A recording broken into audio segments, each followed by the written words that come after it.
So this is, I'm learning. I didn't know that. I'm pretty sure 100% people don't really know that that even exists. I'll give you, we actually have a data on this. So when they ask 100 people, 75 people have never heard of the word. And of the 25 people who have heard of it, 75% of them think it's hospice. So we have this little tiny sliver who's ever heard of palliative care. And that's actually part of what I kind of make my mission. We're working with the Brain Tumor Center at Duke to have every glioblastoma patient meet palliative care, to have symptom management done throughout the course of their illness. Palliative care, we are definitely not the dying people. We are the living as well and as long as you can people, and trying to manage symptoms and improve quality of life. If you have the conversation in advance, as the family member, we all hope that our loved one is going to continue to be their own decision maker, right? They're going to make their decisions all the way through the end of their life, and a family member will be able to support them. And if you've had the conversation in advance, then you as the surrogate, you as the backup decision maker, are able to implement the plan that was discussed or advocate for it, as opposed to create the plan out of a blank sheet of paper. And when you're sad, when you're watching your loved one unable to talk, maybe restless, delirious, confused, unconscious, you trying to be thoughtful and goal-oriented and weigh pros and cons, it's really hard. Watching how she lived, she met Taylor Swift in her last 6 months of life. She was on The View with Meghan McCain talking about cancer research. Like I think what she would say is she would say, live big and leave a legacy, no matter how long you're going to live.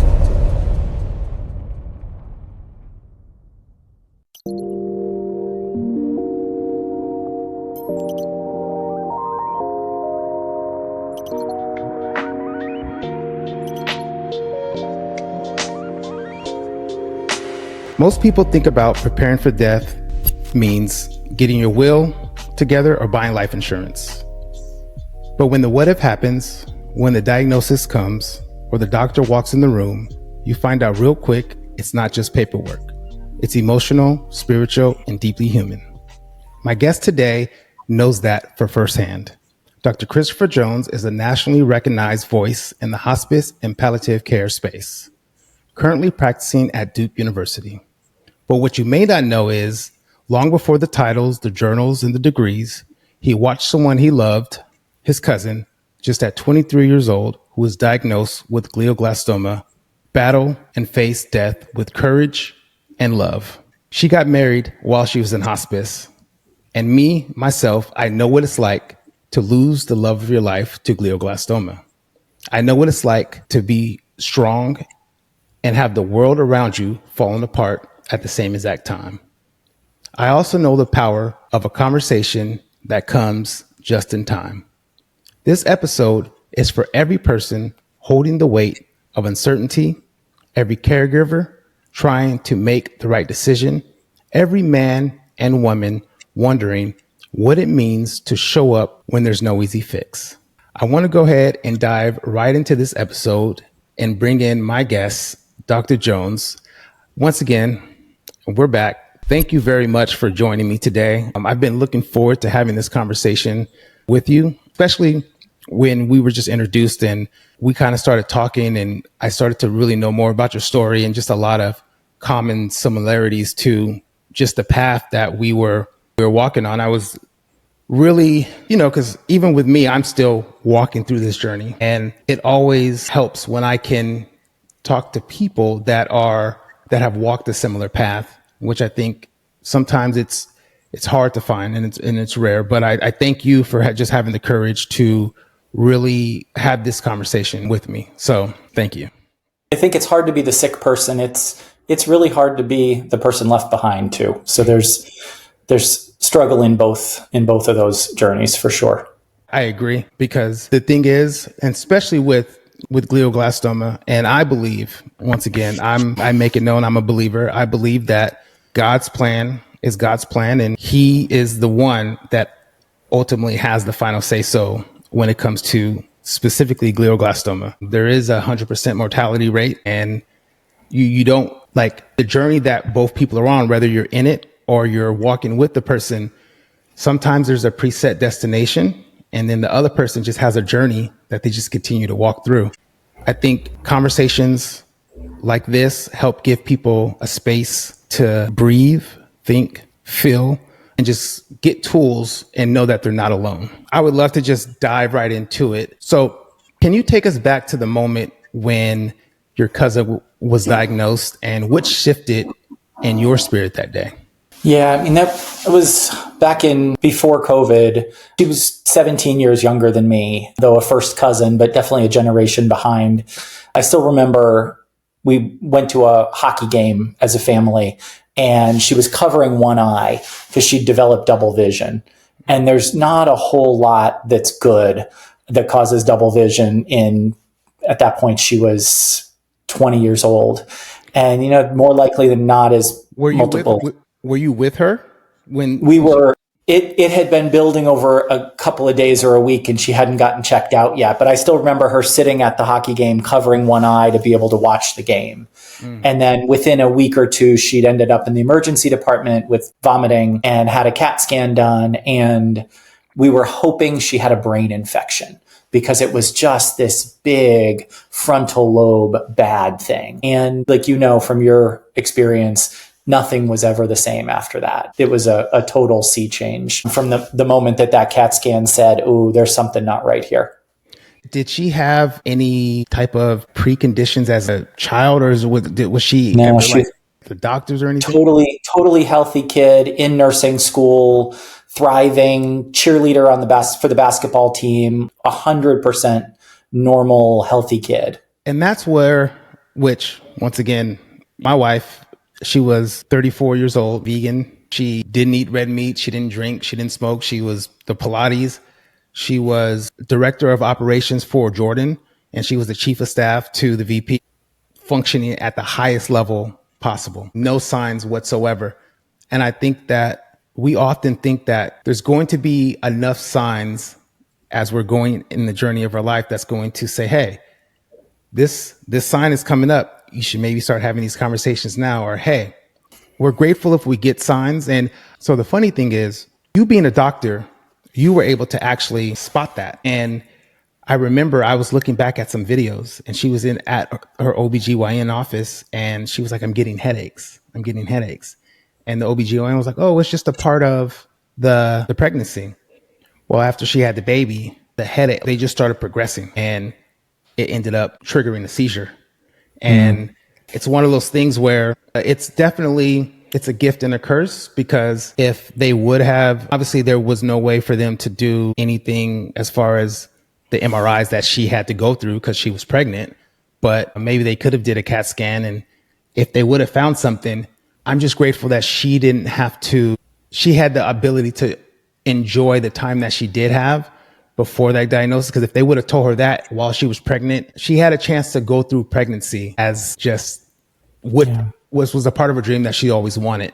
Which, when you were telling me about she got married in hospice, it reminded me of something similar, because she got the ability to experience something that I know she always wanted, which was to be married. What did that teach you about time and love? Yeah, I think there's a lot of threads to pull on from what you just said there. So the first thing that jumps out to me is this idea of, did you do anything to cause it to yourself, right? We've had a couple of lung cancers in my family, and everyone shrugs their shoulders and go, yep, you smoke for 50 years, you get lung cancer. That's just the way that it goes. But then you have folks with glioblastoma. I tell my patients, this is a bad luck cancer. You didn't do anything. You couldn't do anything to give yourself this. This is just a bad luck thing. And like you said, though, from the moment that diagnosis is made, everything shifts. So it's the pre-diagnosis and post-diagnosis. For my cousin, she did a couple of years of nursing school. She ended up having to take a year off while she did radiation. She ended up with 5 brain surgeries over a couple of years. Every time another spot came up, they resected it, and she went back to life. So it was an amazing story where she lived longer than most people with glioblastoma live, because she was at a center. She lived 33 months from diagnosis. And during that time, graduated nursing school, unfortunately in June of 2020, right? So in the heart of COVID, her faculty was super supportive. She was at a place called Mansfield University up in Pennsylvania, and her faculty had some feeling that she was not going to be able to walk in the graduation when they finally came out of COVID. So the university president, the chair of the nursing department, did a Zoom graduation for her. That's awesome. And ended up having another surgery a week or two later. And at the time of that surgery, it had exploded.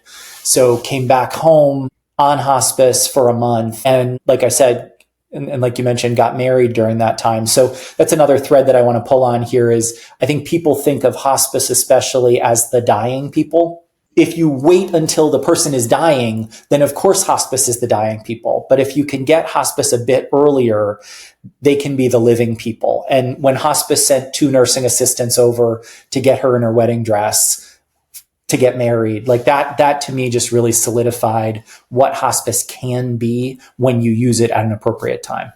No, and which I'm going to dig deeper into hospice as well, because there is a respectful, and I'm one of them. There's an ignorance around hospice because I'm one of them and I'm going to dig deeper into that. But before I do, I was just curious on what type of, so because she had a wild type, and was there a difference of when they tested hers, like what it was? Because she was 9 months and it just kept rapidly growing. I mean, she had 2 brain surgeries within 60 days. Like we had to stop radiation to. One of the things that I've come to realize about glioblastoma especially is it really depends where it starts. If it starts in an area where it's highly morbid, if it starts in the motor strip or in the speech center, they can't go in and take a big scoop out because you'll end up unable to walk, unable to speak. So my cousin started in the frontal lobe. So there's less valuable real estate up there. So they were able to get some bigger resections. And I think about glioblastoma, if folks are just listening to this, kind of put the backs of my palms together and stick my fingers out in all different directions. And that's how glioblastoma grows, with all these tentacles. So even if you get the bulk of the center of the mass, you're probably still going to miss some tentacle, and then that'll be the new spot where it grows. So it's, even if you get the resection, they call it a gross total resection, where they get 98, 99, 99.5% of it. But to be able to get 100% of it, the person ends up neurologically devastated. So that's where that high mortality rate comes from, because you just can't hardly scoop it all out. Yep. And that's literally what happened. I mean, first resection, like they said, that 96% and hopefully radiation. But when she went into chemo, like it grew back like rapidly. Yeah. But then it was weird, because then it started decreasing when we were on this medicine, and then she ended up with blood clots, and then it just kind of started to rapidly expand again. And then, like you said, when she went into the hospital after that, it metastasized to a place where they were like, if we cut out anything, we'll be cutting out half of her brain. Yeah. And she just won't, like, it's so big, like it's too much now that we can't, without causing her to be a vegetable. So as a doctor, because I know that I would like for you to tell the people that are watching, and you said it again, and I wanted to touch on it but I wanted you to keep talking. You said it again, to let them know that there was nothing that they did to cause this. Yeah. Like, and even for husbands, even for family members, because the thing is, my wife's mom had colon cancer. So she went into this whole spiral of thinking that it was something that she passed down. And, from doing just the research, like, this is something that was there, but it was just dormant. And the pregnancy sped it up based upon her, whatever shifted and whatever happened, it just sped it up. So, but I think we don't know enough about this, even with all these years of research, to know exactly what makes it go faster, what makes it go slower. I mean, this is still we're still pretty early on in terms of what we know. We've moved a lot toward molecular markers and The brain tumor center here at Duke is writing a lot of the research, but we've doubled or in some cases tripled life expectancy with this, but we're still not talking about 2.5, 3 years in most people. It's still a fair bit less than that. Yeah. This is a really hard disease. And like you said, it's completely unfair. And there's nothing that anybody did to cause it. It just is a bad luck cancer. Man. Yeah. And thank you for that. I think I needed to hear that too, but this has been maybe the hardest one I've done so far in the conversation. But so we talked about hospice, and a lot of people, including myself, are confused about hospice. And even when you said hospice, is not giving up, I don't think 90% of people actually know what hospice is, because I thought hospice was for old people.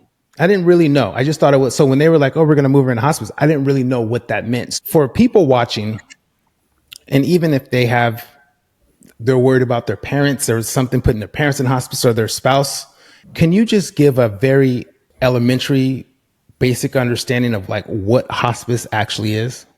Yeah, you mentioned what I'm boarded in. I'm boarded in hospice and palliative medicine. So I want to actually take a chance to talk about both of those things, sure, because I think that it's important to think about them together. So sure, if we consider somebody who has a life-limiting diagnosis, certainly glioblastoma, but also heart failure, they've been in the hospital a couple of times, advanced emphysema, lung cancer, it's important to treat the underlying problem. That's what the specialists are good at. The oncologists, the cardiologists, the pulmonologists, so all the medical subspecialists. Those folks are actually really good at symptom management as well. But sometimes symptoms can be harder to manage than what the average specialist knows how to do. So there's this other specialty of medicine that's only been around since 2009, officially recognized, called palliative medicine. And it's a word that I hate because nobody knows what the word means. It's actually a word that the field in North America started in Quebec. So they needed the same word in English and French. And so palliatif with an F is the French words. That's, I think, why we ended up with this monkey on our back of a word that nobody knows what it means. But if I could think about palliative care, I think about helping somebody's symptoms with anything making them feel lousy. Pain, shortness of breath, nausea, vomiting, constipation, diarrhea, anxiety, depression, poor appetite, poor sleep, anything you can come up with. The other thing that palliative care is really good at is helping figure out who the person is, what they value, and then trying to align the treatments that they're getting with what's important to them. So for some people, for the young mother, that is every damn bit of thing that's possible to extend my life. For the older lung cancer patient, my wife's granddad was diagnosed with lung cancer at 88. He never got chemotherapy. He never got surgery because he was old, but he got palliative care and ended up going from being chair-bound from his breathing back to driving the car because they helped him to feel so much better. So palliative care can walk along somebody throughout their whole illness journey. Hospice is the kind of the last piece of care for people when you've exhausted all of the life prolonging measures that either are possible or that you want to do. And then you really want to focus on comfort and quality of life after that. And go ahead. No, because I want to, so palliative care. So I'm learning. I didn't know that. Once again, I'm pretty sure 100% people don't really know that even exists. We actually have data on this. So when they ask 100 people, 75 people have never heard of the word. And of the 25 people who have heard of it, 75% of them think it's hospice. So we have this little tiny sliver who's ever heard of palliative care. And that's actually part of what I kind of make my mission. We're working with the Brain Tumor Center at Duke to have every glioblastoma patient meet palliative care, to have symptom management done throughout the course of their illness. Palliative care, we are definitely not the dying people. We are the living as well and as long as you can people and trying to manage symptoms and improve quality of life. So I hope that this falls into the hands of the people, and I will do my best to push this in the hands of people that are walking similar journeys, because I can tell you that I didn't know that this existed. I know that this is something that would have been great to explore during our journey. We were focused on, and once again, there's just so many different doctors and so many different people that you are dealing with and talking to. And I don't think that there is anything that gave us the ability to say, okay, well, so you have this, you have this, you have this. But once again, what's important to you? And like for me, the symptoms for her would have been definitely her strength. It would have been, so she could have maximized the most amount of time with her son, and having that and making that, because we were doing our own research on trying to do things but we didn't have the guidance from this standpoint on how to mitigate those symptoms. So yeah, and something that you said, Jason, is really important. You said, we were focused on trying to live as long as possible. And I think there are a lot of people who see palliative care as the other side of that, but we're not. We're not the either or people. We're the and with people. So we'll walk along with you and your oncologist and your radiation oncologist and palliative care, where everybody's trying to do something, their own role, to help the person live absolutely as long and as well as they can.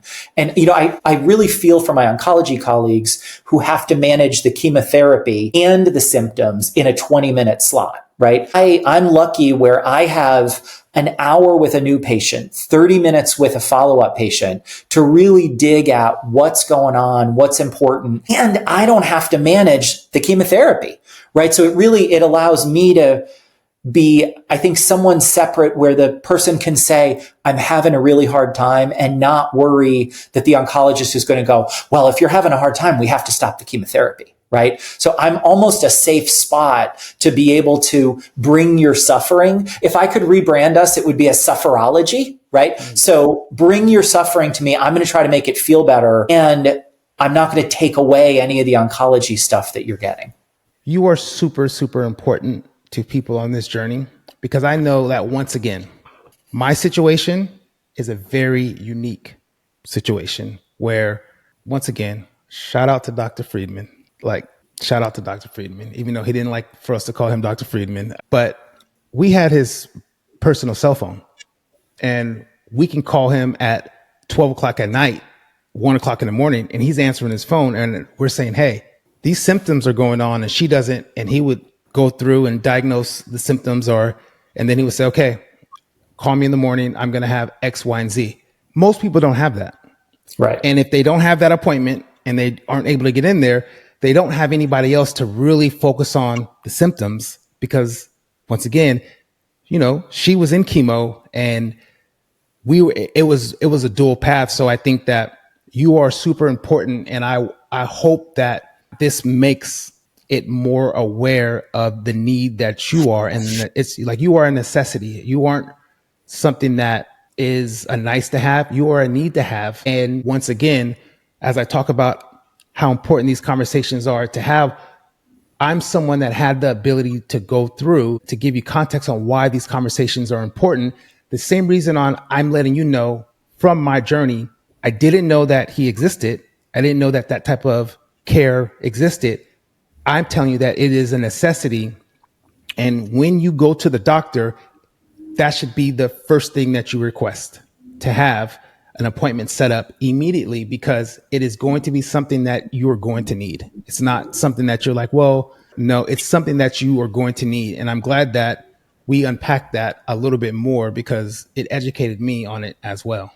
And I've found it really helpful to meet folks at the early part of their journey when there really are not a whole lot of symptoms, because then I can demystify what palliative care is, let people know, actually, he's not going to be real depressing to talk to. He's not just going to ask me if I picked out a funeral home, right? He's going to ask me what's important to me and help me get there. So even if you don't need me for 6 months or a year, meeting me or one of my colleagues in palliative care early on in the journey then allows you to have a MyChart account connection to say, hey, things are changing. I'd love to get worked into an appointment.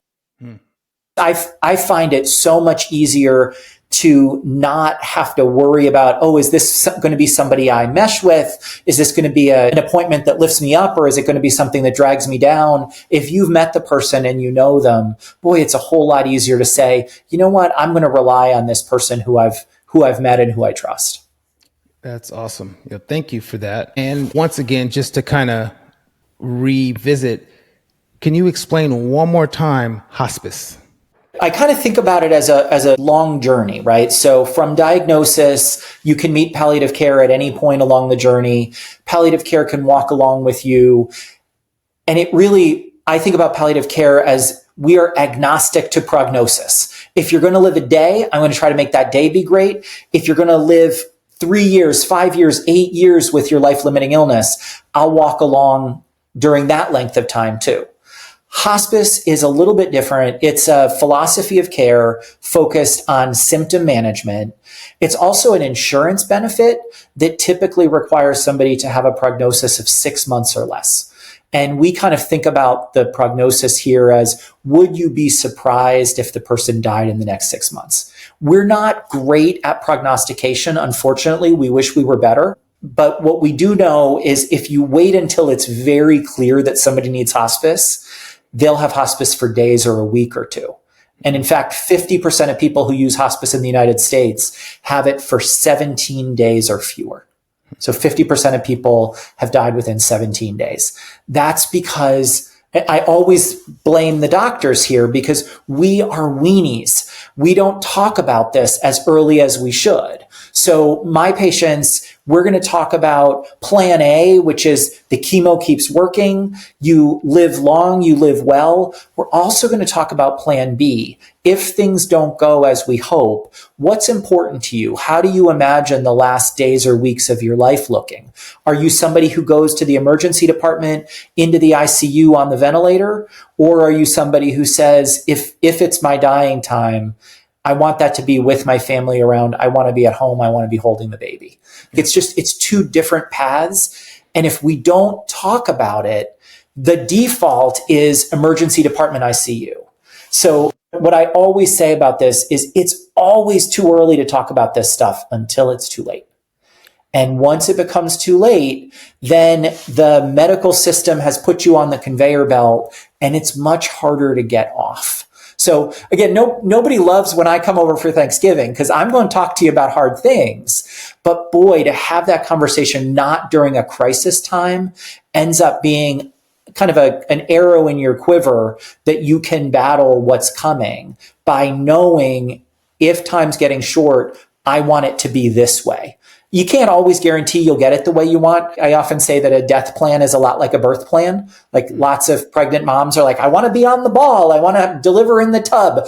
And then like my wife delivered in the triage room because that just wasn't possible, right? Yeah. And death is the same way, where you're much more likely to get it the way you want it if you talk about it and you have a plan for it. It's not guaranteed, but it does give you a bit of control over a situation that otherwise feels like it's out of control.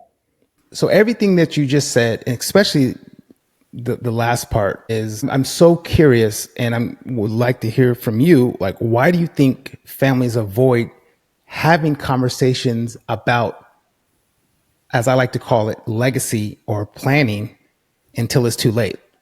What do you think the root of that is, based upon the families that you've met, you've talked to through your studies and your work? Yeah, this is a common one. Interestingly, it's pretty cultural. So there are a couple of different reasons that people will avoid. The most common one in the United States is we don't see a lot of dying, right? If 50, 100 years ago, people would die at the house and then the community would come over and the wake would happen in the living room. And now dying is done kind of neatly packaged in hospitals.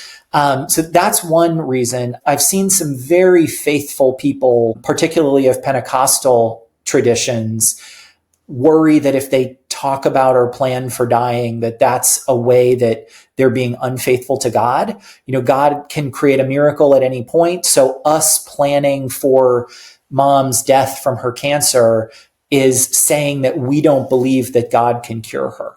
So I've seen that be a barrier at some points. And, you know, an obvious reason would be these conversations are hard. right? And, if you work at Target all day, you're not equipped to be able to have this conversation with the person who raised you or with your sister. And no dig on folks who work at Target, right? Like, some of the families that have had the most struggle are the lawyers and the engineers. This is not an education thing. It's a very particular hard conversation that almost no one's ever done before, right? No, normal people don't talk to their mom about their mom's dying. So having somebody who can help to facilitate that conversation can allow all of the family members to participate, to grieve, right? Some of this is anticipatory grieving. You're sad because you've watched your mom lose 40 pounds and you know that's not good. And you've tried to convince her to eat and it's not working. And you're feeling impotent and you're feeling like you just can't, you're doing everything you know how to do, but it just isn't working. And then to have the conversation of what do we do if we keep on this pathway? It's just overwhelming. So I don't fault anyone for not having the conversation. I do strongly encourage people to seek out a healthcare provider. Sometimes it's a nurse, sometimes it's the oncologist, sometimes it's palliative care, to say, hey, we're hoping to live a long time and live really well. And we want to talk about what things will look like if it doesn't go the way we hope. I don't know if I'm going to be able to unpack all of that, because that was good. And I think that was articulated very, very methodically and well and thought through. Obviously, you have these conversations every day. So you have what you communicated is what I've learned. And now that I'm starting to communicate, and, I think that especially when you have brought up the Pentecostal and their ideas around it, but it blows my mind because I'm like, well, you're right. God does have that ability to do that. But if you believe in Jesus, Jesus told his disciples and prepared them for his death, and he wasn't going to be there. So what makes you think that we're not supposed to prepare the people that are going to be left behind after us the same way he prepared them? And he told them, I am preparing a way. And he said that I'm also going to leave a helper for you, which will be the Holy Spirit that will help you when I'm gone. So he had these conversations with them to prepare them for the time that was appointed, because he was the only person who knew his time, but he gave them preparation before he left. And I don't understand why we think that he had the conversations with them before he left. So obviously I have a strong rooted faith, but when I meet believers and we have these conversations, to me, I tell them, I said, well, that I understand that, but that doesn't make sense to me, because I don't understand why you don't think that you are not supposed to prepare your family and have the conversations, because if you are supposed to be doing what you believe he did, then that's what he did. And he had the conversations and he prepared them. So even when it did happen, it was still hard for them, but they knew it was going to, even the conversation that he had to have with his own mom, she knew that the time was going to come. And when that time came, it was still hard for her, but the conversations have been had. And that's where I just want it to become more normal in our society, specifically for, our demographic and age group, because right now we're the ones that, specifically my age, like I have kids and I have a mother.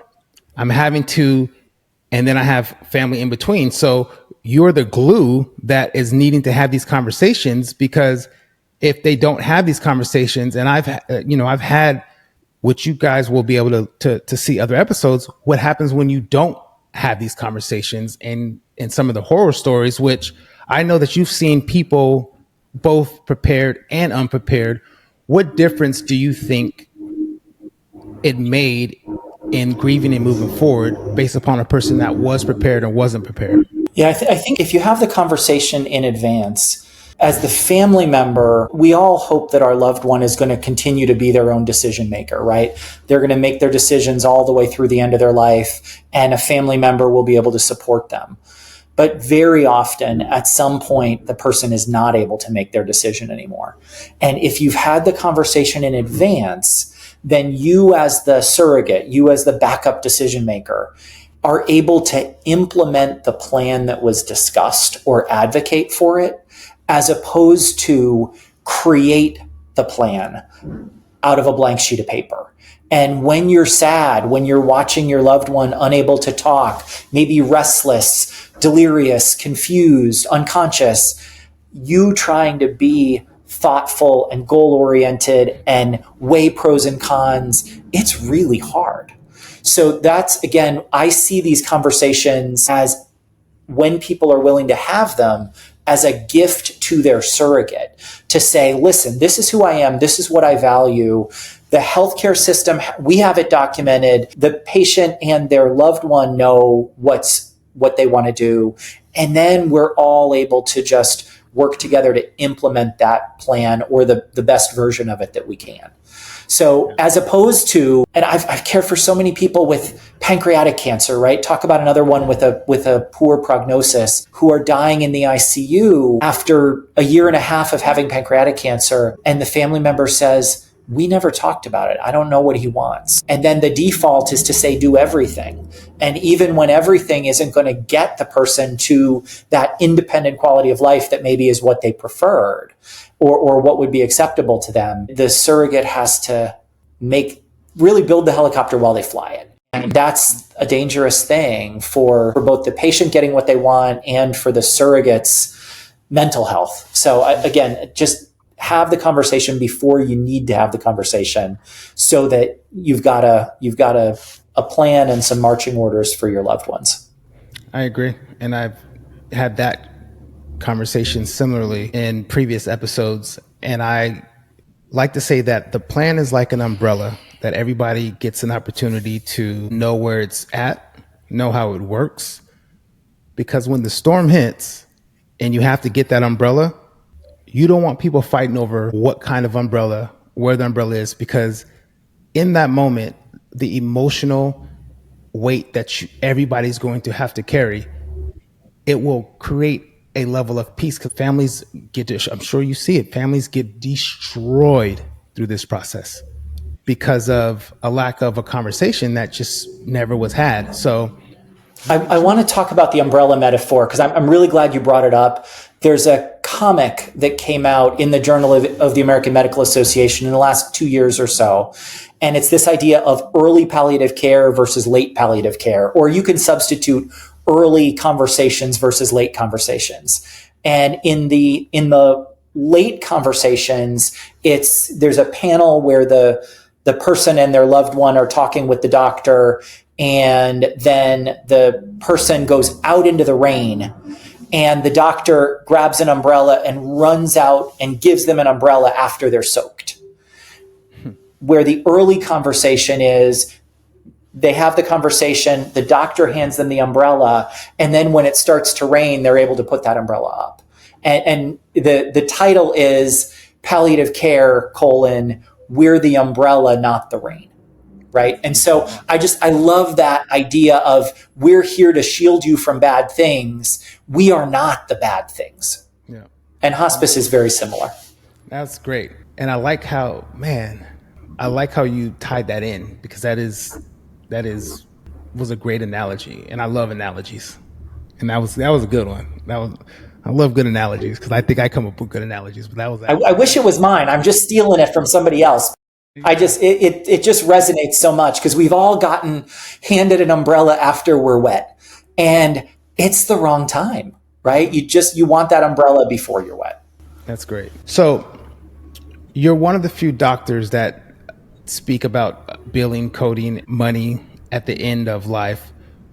Why does that matter so much to you? I know why it matters to me, but I'm curious on why that matters so much to you.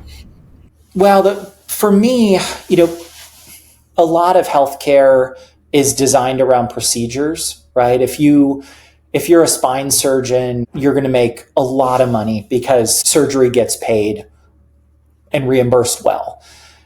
In palliative care, we don't have a procedure, right? We meet with people, we have conversations with them, we manage their symptoms. And for a lot of patients, there isn't a palliative care option because palliative care is a money loser.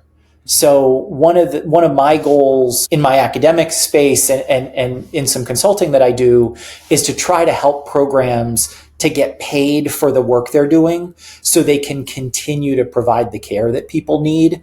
Because you can't, what do they say? No margin, no mission. So we can't run at a loss. So for me, I want not-for-profit healthcare to thrive. If for-profit healthcare thrives and they're providing good quality of care, that's great. But I definitely want not-for-profit healthcare to thrive. And so I try pretty hard to help people to understand what they have to do to get paid for the work that they're doing. That's awesome. And what financial traps do families fall into because they don't understand how the system actually works? Yeah, I mean, there's quicksand at every turn, right? So, I think some of the places where I've seen families bankrupt themselves is when they go for the second opinion, the third opinion, the fourth opinion, the fifth opinion, and they're traveling all over the country. And the third opinion was an out of network. And so it was $35,000 for the visit. I want people to get everything that can work. What I don't want is for someone who's got a terminal illness to bankrupt their family on the way out. And it's usually not the person who's sick. It's usually the family member who's trying to do everything that they can.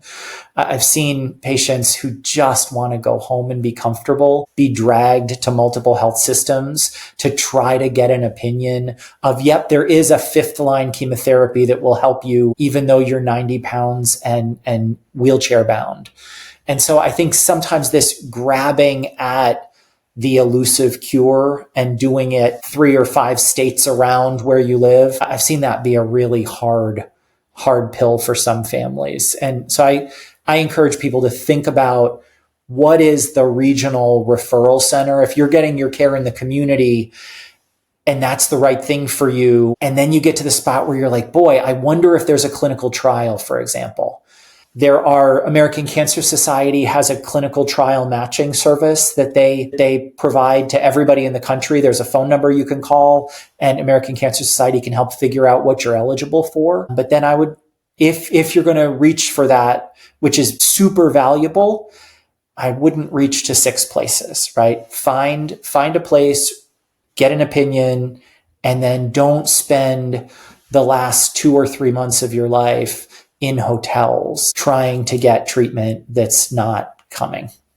So, man, through this conversation, I will say that it has given me a different level of gratitude for a few different ways. For one, I want to thank just before we move on from this, because it's just something that is, as you were talking, and I just realized how grateful I am. And I know people have different experiences and people have different things to say about companies but I can only speak from my experience.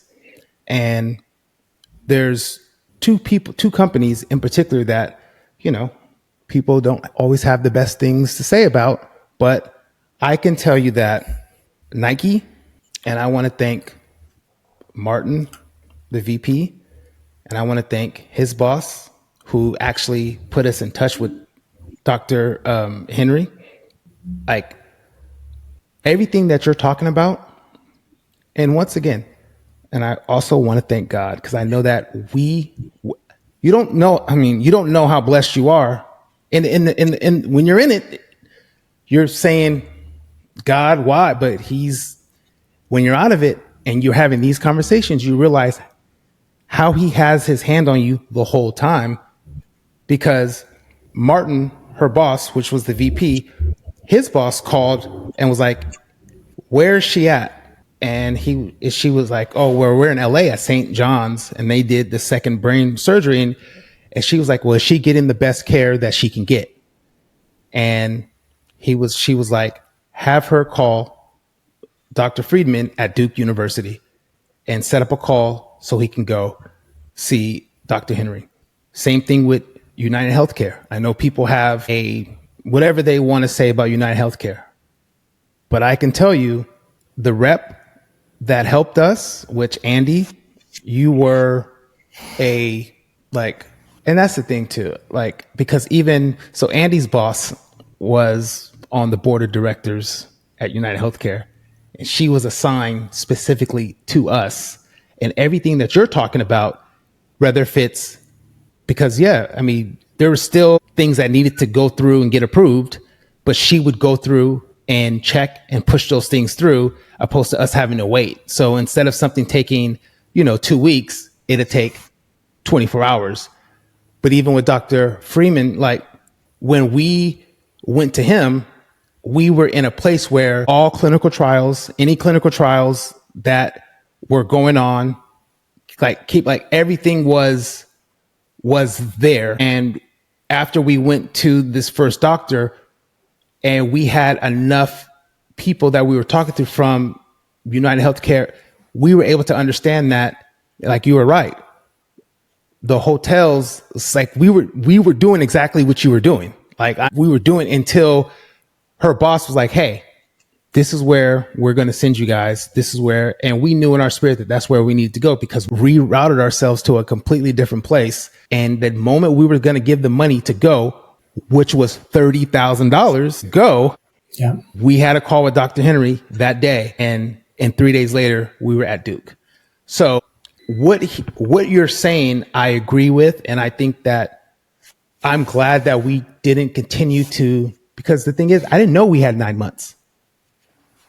So if I would have spent 6 months doing X, Y, and Z, and I think, to be honest with you, and I don't know, her first brain surgery wasn't until a month after, or a month and a half after she was diagnosed. And but they needed to confirm that it was a tumor. So they had to take it and then when they confirmed that it is an actual tumor, surgery happened a week later. But you don't realize how short time is ticking away, and you're thinking that you have all this time. So you're doing all of these things. And I'm glad that you spoke on that, because I'll be honest with you, what you're telling me now, no one told me that. I didn't know that. Yeah. People don't know that. And we think that we have this time, and you're right. And the money that you're going to spend can be mitigated if you're listening to this and you're following what it is that you're explaining to them. And I think that that is key. So what's one thing families should do today to protect their legacy and peace in the mid of emotional and financially? Yeah, I think you're not going to be surprised by my answer, and it likely mirrors what you would say. My encouragement is to talk about this stuff earlier rather than later. Again, it's always too early until it's too late. So this idea of hoping for the best and planning for the worst allows you to not ever have to make a decision completely de novo in a crisis, right? So thinking about, we know what we are hoping for. We're hoping for treatment, living long, living well. And if that's not the way that things are going to shake out, then what does plan B look like? Where do we want to be? Who do we want to be around? What sort of trade-offs are we willing to make to get more time? Would we trade off spending the last 2 weeks in the hospital to get that extra week at the end? Or would we rather have 1 week at home with family around, potentially with hospice support? It's always hard because you don't know when your time is up. So it's tough to look backwards and say, well, I don't want to be in the hospital for the last week of my life. Well, it's tough. I don't know when the last week of your life is going to be. So you almost have to come up with what is important to me if time's getting short? Do I care about length of life?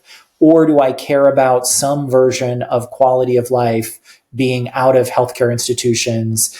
I didn't mention this, but most hospice care, 94% of hospice care days are at people's houses. It's not in a hospice facility, for example. So I think knowing that if you decide that what is important to you is not being in the hospital at the end, that there is a structure in place to support you and your family that way. It's got a name that's scary to some people. But as I mentioned from my family, hospice, if you get them in early enough, really can be the living people instead of the dying people. That is great.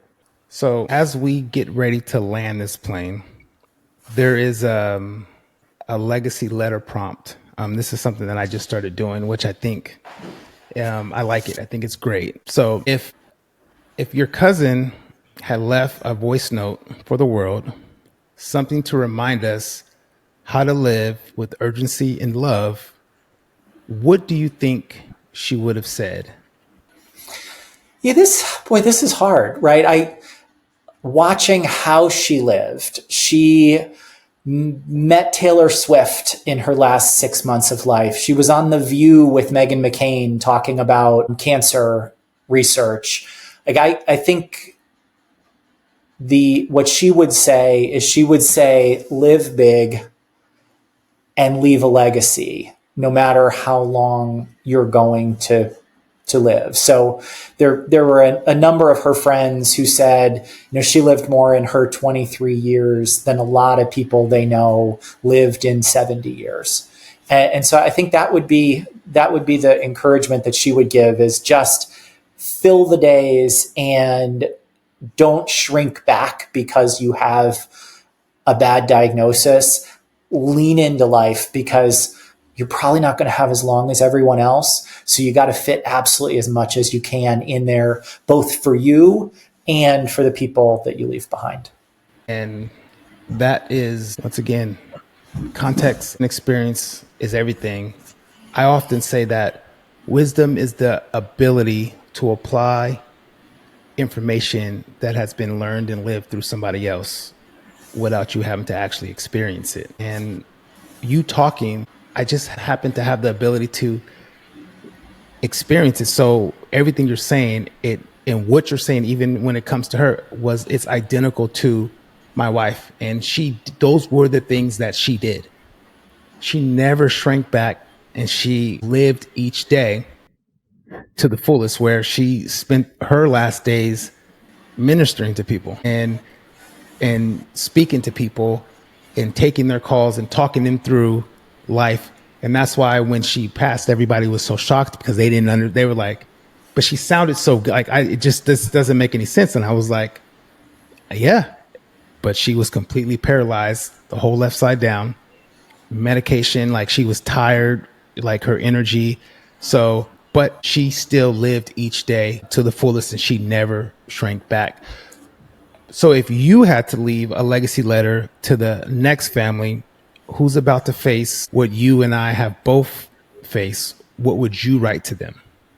Yeah, I would encourage them not to walk this alone. So whether it's your blood family, whether it's a church family, whether it's hopefully a physician you trust, whether it's pulling in a palliative care provider, anybody who tries to walk a serious illness alone, it's like walking through the forest alone at night. You don't know where the lion is. You don't know where the vines are.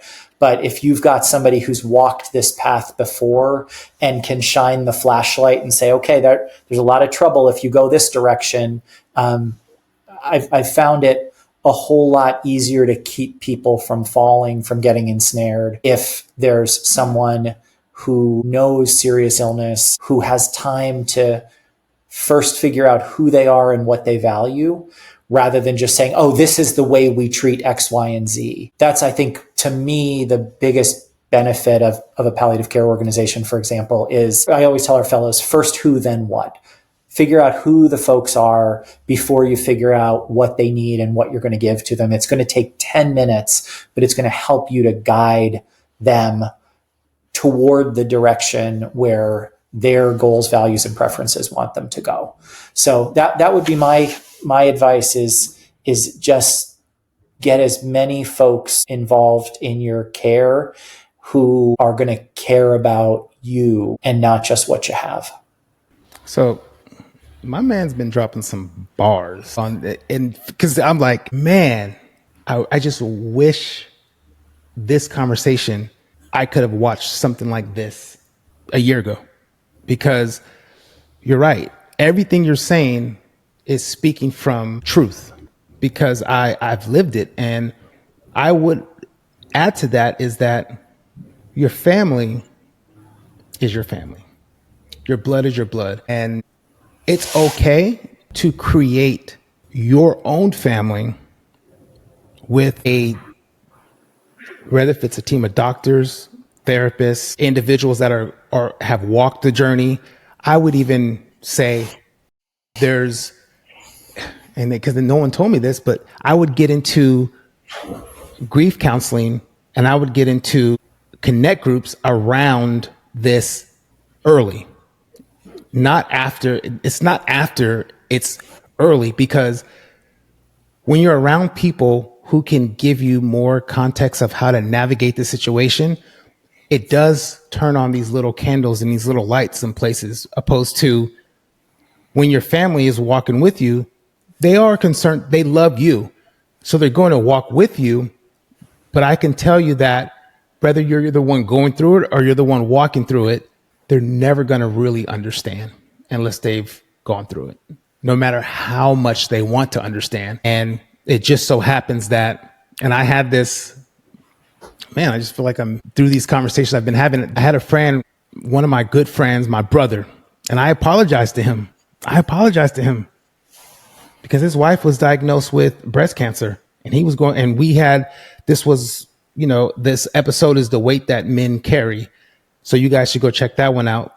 And I apologized to him because I said, listen, I had no idea what it was that you were carrying. I had no clue. And I feel horrible because I would have, knowing what I know now, I would have showed up differently. I would have just been able to, because I had context. And that's why I'm saying it's important to get around people who have walked through this before, because they're going to be able to give you some contextual advice that I can tell you it will soften the walk as you are walking this long journey. And hopefully this is going to help be an advocate for that as well. But I agree with you 1,000%. And I wish somebody would have told me that. Yes, I want to offer a really concrete piece of advice for people, because some of this is a little fluffy, right? Like, love each other and live every day as much as you can. The best kind of concrete piece of advice I can give you is if you have a loved one who is sick, or it's the neighbor, it's somebody from work, the worst thing you can say to them is, let me know what I can do. It adds another burden onto that person to try to figure out what you can do. Much better is for you to say, can I come over and cut the grass next week or the week after? Would that be helpful? Offer something concrete. The flip side of that is the family of the person who's sick, the spouse. When somebody says, can I come over and cut the grass next week? The answer is yes. When people say, let me know if there's anything I can do, I always encourage my families, have a little notebook. I tell men, put it in their pocket. I tell women, put it in their purse. And every time you as the caregiver do something and you go, God, I hope I never have to do that again. The load of laundry, unpacking the dishwasher, mowing the lawn, up north in the winter, shoveling the snow, put it on the notepad. And when somebody who has a generous heart says to you, I don't know how to help you, but I want to. If you say, actually, these are a couple of things that I could use help with. Could you come on Tuesday at 6:00 and bring dinner and do 2 loads of laundry so we could visit together? And that person, you're giving them the ability to be generous, right? You're not just taking from them. You're giving them the ability to be generous. So this natural response that we have when people say, let me know if you need anything. And we say, okay. And we will never ask. Do away with that, because you're going to get the help that you need. You're going to get some support. They're going to get the ability to be generous. And it really then turns the illness into a community effort. I was just at a meeting. I got back yesterday, and there's a book about palliative care in the African context from a doctor from Rwanda. And he said, when we're well, we belong to ourselves. when we're sick, we belong to the community. And I think in the United States, we don't allow the community to support us as much as we can. So if you are the community, offer something concrete. If you're the surrogate of the person who's sick, be ready to ask for something concrete. It's the only way that we can be generous to each other. So, which I know we're about to land the plane and we keep hitting this runway and we're bouncing back up. I had that conversation, and that's actually what inspired me to create the grief deck, because everything you're saying is, because I don't think people understand in that moment, because I've got it for 2 years, and which, you know, there's a catch-22 to that, because when people are asking, yeah, they're asking because they will stop asking. Mm-hmm. There is that both sides of it that I'm learning. That, but if you keep them, if you engage them, then they'll continue to help too. You're right.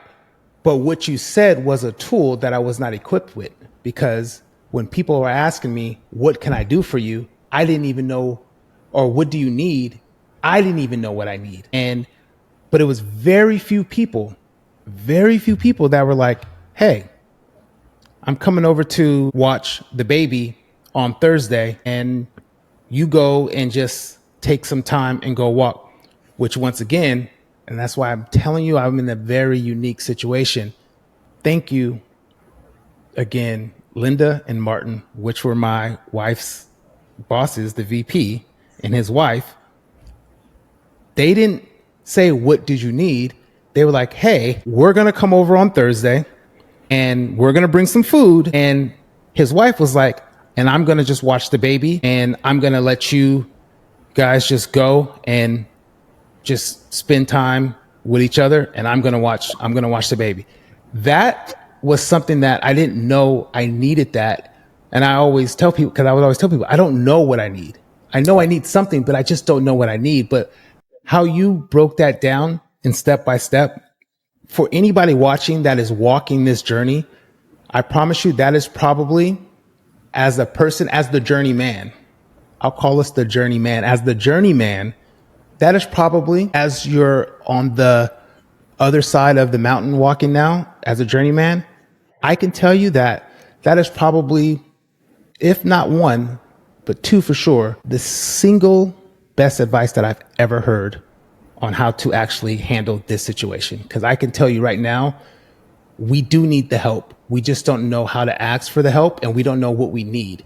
And for anybody that is watching this, that they have somebody that is a journeyman or a journeywoman and they're going through this, take his advice on how to implement this, because it will relieve a level of stress off the journeyman or the journeywoman that they're going through, that they don't know how to relieve themselves. And you are aiding in that, just doing that. And don't, because they would always say, well, I didn't want to bother you, and I wasn't sure if you wanted to talk, or I didn't really know how to ask or what to ask for. Opposed to, like you said, laundry, even food, clean, like whatever it is. If they have children, I'm sure they want a break. Like, you don't need to ask them, hey, would you want me? No, show up and say, hey, I'm going to take them out for a while. I'm going to allow you to. You don't need to ask them. I'm sure I can tell you from personal experience, listen, we're not going to be like, no, oh, we're okay. Trust me. So I got a 2-year-old. He would have been happy to go out and do park or whatever. So that was great. That was great. I just never, I wish, and I hope this helps somebody else, because I didn't have that. This is the wisdom that you talk about, right? Yeah. People you don't have to only learn how to do this after you've experienced it. You can learn from somebody else. And I think that's where I give you a lot of credit here, because this is a vulnerable thing for you to say, we had a really hard experience. These are the places where I tried to show up and I feel like I didn't get there. These are the ways that if I could do it all over again, I would have done this differently and this differently. And if any of those recommendations save somebody else, allow them to learn. I joke that half of half of care that I provide is stuff that I learned not from medical school, but from the School of Hard Knocks, where I've watched certain families go through something and thought, oh boy, if I had done something a little differently for them, that might have been an easier experience. So I think as we all get older, we all develop a bit more wisdom from what we've seen before. And I like I said, I give you a lot of credit for putting this information out there so that people can benefit. Thank you. I feel that this is the least of what I can do, but I also believe that this is what I've been called to do, to stand in the gap. So as we land this plane, I do want to thank you for just, once again, this valuable information. And I want the audience, I want you guys to sit with this today. And I just want you to remember that legacy doesn't start after death. It starts with the decisions you make now. The what if conversations should be the next conversations you have. And you have a chance to have these conversations, like you said, before the grieving starts. The umbrella you can have when you're walking out in the rain, opposed to the doctor running out to give you the umbrella in the rain. And that's why I also built the legacy deck, that it helps make these conversations a lot more lighthearted. It just helps you start the conversations. And even if you can just start the conversations, I will say that it does take the courage for one person to change the way that these conversations can at least get started in their family. So don't wait for pain to prepare. Start to prepare before the pain comes. I appreciate you guys for tuning in. Dr. Jones, where can they find you at if they would like to get in touch with you, if they would like to follow you, if they would like to stay updated? Where can they find you at? Yeah, so I practice at Duke University Hospital, and we have referral systems in place for Duke patients and patients across North Carolina. I don't do a ton on social media. Follow me at my Journal of Palliative Medicine. I'm the editor-in-chief, although I don't think that's exactly what people are going to want to read. I think there are public-facing folks who are spending a fair bit of effort trying to teach people about palliative care. If you're looking for palliative care in your area, there's a group called CAPC, the Center to Advance Palliative Care, capc.org out of Mount Sinai, that has a map, and you can actually search for community palliative care programs in your area, and it'll help you to know who to reach out to. So I just, again, encourage people to get support. Don't walk this alone. And could you just give us the website one more time? Yep, it's www.capc, that's capc.org, or the Center to Advance Palliative Care. And also the journal that you are an editor for, could you give us that website as well? Yeah, it's called the Journal of Palliative Medicine. And so you would just search for that. It's definitely more of a research journal for clinicians in the field. I'm not an X guy anymore, so there's not as much social media as I used to do in the past. Sure. Well, that is not a problem. But once again, I want to thank you. I thank everybody for tuning in. I hope that you guys get value. I hope that this has the ability to make it into the ears of somebody that can help reshape the perspective in mind, and know that you're not alone. And we will continue to create these conversations so you know that you are not alone, and to provide any type of context and wisdom that we can to help you through your path be a lot easier. So thank you. And once again, I appreciate you, and we will talk to you guys soon. Thanks, Jason. Thank you.